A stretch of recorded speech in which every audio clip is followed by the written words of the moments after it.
Cabello fue un dirigente que terminó sus días en nuestra institución, como también lo hiciera aquel legendario dirigente sindical don Jorge Reynolds Matheus y otros dirigentes que decidieron terminar sus últimos días en la casa del obrero, en la casa de los trabajadores, en la casa de los hijos del trabajo. Con este antecedente queremos narrarles lo que José Alejo Capelo Cabello escribió en su libro sobre el 15 de noviembre. Eran las 3 de la tarde. Ya el bellaco, dueño de la panadería situada en las inmediaciones de la policía, un tal Chamber Jiménez, que había forzado sus trabajadores a la labor de hacer un pan para los gendarmes, o sea, para los policías de la época, sin reparo de que existía el paro decretado por la Gran Asamblea Popular de Guayaquil. Y para esto, abusivamente había pedido auxilio a la policía, que inmediatamente acudió armada y equipada al mando de un torpe oficial apellidado Medina, que haciendo gala de salvaje violencia provocó al pueblo agrediéndole y apresando a varios ciudadanos. Este grupo de obreros, castigados por la brutalidad del oficial Medina, tenía la intención de llegar hasta la gobernación a quejarse de tal proceder y a pedirle también al gobernador que ordenara la libertad de sus compañeros que habían sido reducidos a prisión. Pero al llegar a la avenida Olmedo, tropezaron con una numerosa formación de trabajadores estibadores que con su bandera a la cabeza estaban siendo hostilizados por la gendarmería allí estacionada. En eso apareció nuevamente el rabioso oficial Medina al frente de un recio piquete de policías y con la espada en alto ordenó que se hiciera fuego y despedazaron la bandera, lo que ocasionó, como era natural, muchos heridos y el desarrollo de una general confusión en el sector central de la ciudad. Había llegado pues el más dramático instante de aquella jornada sangrienta. Inmediatamente el ruido de la fusilería se hizo presente y entonces inmediatamente se dejaba oír intensamente por toda la ciudad piquetes de soldados tendidos en las esquinas y tras los estantes de los edificios mataban hombres, mujeres y niños en una espantosa carnicería humana. Muchos corrían despavoridos buscando algún salado refugio y solo encontraban la impedida sañuda de la tropa. La multitud que se había congregado frente a la clínica Guayaquil y sus alrededores, creyendo alejarse del alcance del fuego que los asediaba, emprendieron rumbo norte de la ciudad, pero se encontraron en que en el Boulevard 9 de Octubre la cacería humana era más cruel y más salvaje. En las calles, en los portales, tras cualquier cosa, querían encontrar refugio los hombres del pueblo. Mas en esos momentos les era imposible encontrar dónde ocultarse. A la vuelta de cualquier esquina estaban los chacales que mataban y mataban y mataban con inaudita cobardía. En esos álgidos momentos en que la multitud acosada por todas partes, sin encontrar sitio alguno donde salvar su vida, cuando la impotencia, la desesperación y el propio instinto genético se reveló en esos grupos populares, allí resolvieron armarse a toda costa, destrozando para ello las puertas de los almacenes cuyos negocios eran de preferencia los que vendían armas de fuego de toda especie.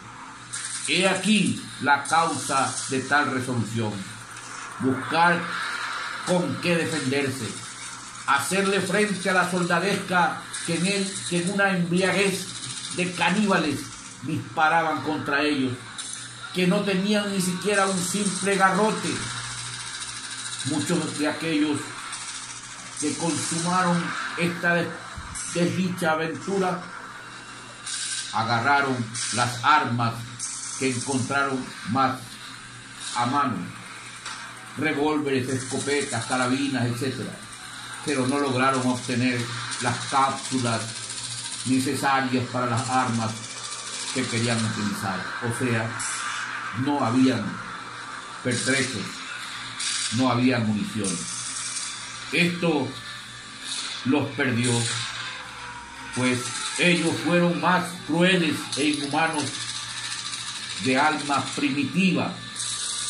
Un teniente de apellido Navas se hizo presente, intempestivamente gritando: ¡manos arriba!, y paralizó a todos los que allí estaban, destruyendo cuanto tenían al alcance de sus manos. Procedió luego a amarrarlos como un racimo humano y conducirlos a los calabozos de la pesquisa, sin herir ni maltratar a ninguno.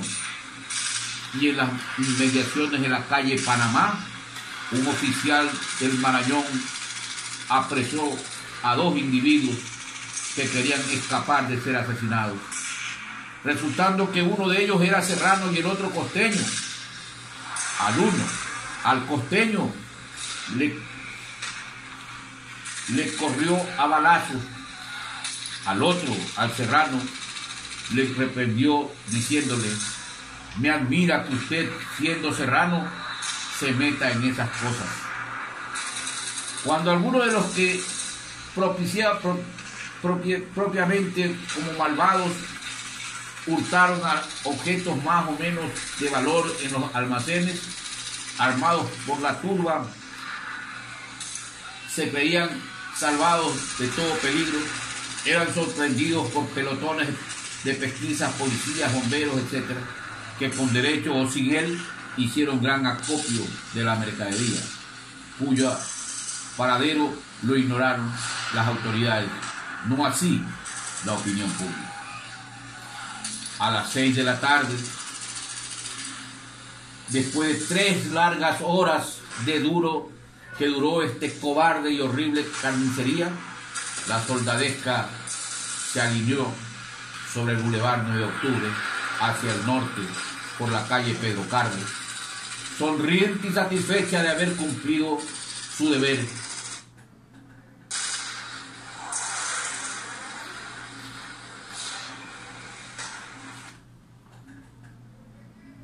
Luego de haber cumplido su deber, decían, su deber perverso, cruel e inhumano, que dejó algo más que 800 muertos, entre los cuales estaban cerca de 200 mujeres del pueblo. Luego iniciaron la marcha, desfilaron por las calles de Guayaquil, la calle principal, es decir, por la calle 9 de Octubre. Y entonces tuvieron después de estas 3 largas horas que duró esta cobarde y horrible carnicería, que dejó más de 800 muertos. Luego, en esta marcha, desfilando a lo largo del bulevar, cantando himnos de guerra, como triunfantes frente a la muerte de todo un pueblo, a cuyo eco se asomaron miles de rostros de manos blancas con gran alegría. Hicieron de estos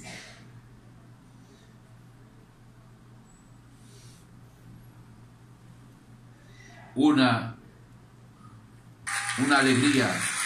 Saludaban su paso triunfal con hurras y aplausos desbordantes, mientras allí, en las calles sombrías, en los portales y en las ensangrentadas esquinas de la urbe, la multitud de cadáveres que agonizaban y otros que agonizaban de tantas y tantas víctimas inocentes ponían un contraste aterrador a ese instante en que la magnitud de la tragedia paralizaba, al parecer, el ardoroso palpitar del mundo, y que aún el hombre universal que sobrevivía y protagonizaba esa hora tenebrosa, había perdido su destino y el contenido mismo de su cristiandad. Y alrededor alardeaba su racionalidad, esa racionalidad que debemos tener todos los seres humanos. Más tarde, la fuerza pública se dedicó a recoger los cadáveres en grandes carretonas para arrojarlos en lugares desconocidos. Hasta hoy, muchos hogares humildes fueron allanados en altas horas de la noche, con el objeto de arrebatarles sus muertos, privando así a los deudos del último consuelo de darle sepultura a sus seres queridos y de saber siquiera el lugar en que duerman su último sueño. La crueldad llegó al extremo de impedir al pueblo recoger los cadáveres y los heridos de las calles. Abrían fuego contra los que propusieron ese misericordioso acto de humanidad y de compañerismo. Cumplir una misión sagrada y dignificadora. La clínica particulares, la Guayaquil especialmente, y los hospitales que se llenaron de heridos, muchos de los cuales morían después de haber sido operados. De modo que las víctimas no fueron solamente los que murieron el 15 de noviembre, sino los que morían hasta un mes después. Contando esto, las cifras de bajas ascienden a algo más de 900 trabajadores y gente humilde del pueblo que murieron esa mañana, esa tarde y esa noche del 15 de noviembre. ¿Por qué decimos nosotros que no se debe volver al pasado? Porque nosotros hemos manifestado que esta es la razón por la que los trabajadores rechazamos todo intento de judicializar la protesta social, de hacer aparecer como que los trabajadores y la gente humilde del pueblo, tanto del campo como de la ciudad, tenemos otros intereses y no lo que nos mueve, que es luchar por mayor equidad y justicia social para las mayorías. El pueblo trabajador exige del gobierno nacional mayor atención. No es posible que se siga aumentando la crisis económica y que seamos los pobres los que tengamos que pagar más impuestos, mientras que los ricos banqueros, importadores y exportadores, que son el 3% de la población, sean los que se lleven el 90% de la riqueza nacional, mientras 17 millones de ecuatorianos apenas nos repartimos el 10%. Esa es la situación, le hemos dicho al gobierno del señor Lasso. En las mesas de diálogo, por más de 3 meses que hemos pasado discutiendo los problemas de cómo crear empleo, y ellos nos contestan que quieren crear leyes para empleo, como si las leyes crearan empleo. Nosotros le hemos dicho al gobierno que se empeña en proponer la precarización laboral en el Ecuador, que para crear empleo no se necesitan leyes, sino inversión productiva. Y hasta le hemos manifestado que para ello lo que tenemos que hacer primero es bajar la tasa de interés a 1 dígito para la producción, que tenemos que replantear los contratos petroleros, que tenemos que replantear los contratos mineros, los contratos con las telefónicas, y que los importadores y exportadores, para que contribuyan a la generación de empleo, que nuestros productos tengan una mayor tecnificación, o sea, que tengan mano de obra, para que los valores de la venta de nuestros productos del país en el exterior tengan una mejor calidad. Pero para ello se requiere una mayor sensibilidad social. ¿Qué es lo que no tiene el gobierno? No tiene un proyecto social, porque no son con parches, que son propuestas que pueden llegar a determinado segmento de la población, sino con un plan de gobierno, pero franco, sincero, de frente al pueblo y no de espaldas a él. Y por eso hemos planteado concretamente un programa nacional de empleo. Un programa nacional de empleo que implique, en primer lugar, un proyecto de inversión productiva. Inversión productiva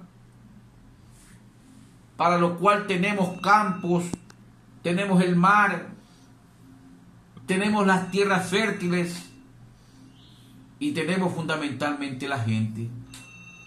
Nuestra gente es laboriosa. Le hemos dicho que necesitamos bajar la tasa de interés. Esa tasa de interés que hoy los banqueros la están utilizando para mantener el statu quo y para tener mayores ganancias, para tener mayor rentabilidad. Eso no les va a dar paz y tranquilidad. Eso lo que va a hacer es seguir un país con inseguridad. Y por eso le hemos dicho que debe haber una sola ley laboral para terminar con el problema de la inestabilidad en el Ecuador, que necesitamos una sola ley tributaria para que los tributos no sean pagados solo por los pobres y en cambio se les permita a los ricos evadir. Necesitamos que el gobierno, en consecuencia, mire a la gente y no solo a su gente. Es decir, que no mire solo el capital, sino que mire a la gente y sus necesidades. Con este editorial regresaremos la próxima semana para continuar sobre no volver al pasado del 15 de noviembre. Muy buenas tardes, amigos. Buenas tardes a nuestro editorialista, el doctor Juan Enrique Vareles Cabrera, aquí en el programa La Voz de los